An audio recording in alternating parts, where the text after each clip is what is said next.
Шырқалып тұр әнұран, махаббатпен айтылған, жүректе жырға айналған, жасасын мәңгі Қазақстан. Бейбітшілік аспанында, азат елім байтақ дала, таң ата әнұран айтылып, рух береді әрбір жанға.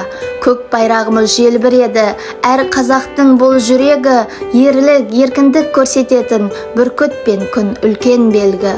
Оюланып алтын түспен, туымызға мән берген, қазақ елі мақтанышпен қастерлеп жоғары ілген. Жарық жұлдыздай жарқыра, ұшқыр тұлпардай дамылда, әр қазақтың тілектері бейнеленген елтаңба.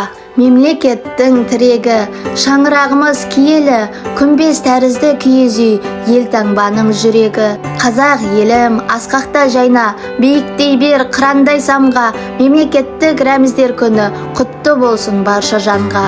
Ту елтаңба әнұраным, нұр шашып тұр көк байрағым, жүрегімде қуаныш кернеп, Қазақстан үшін мақтанамын.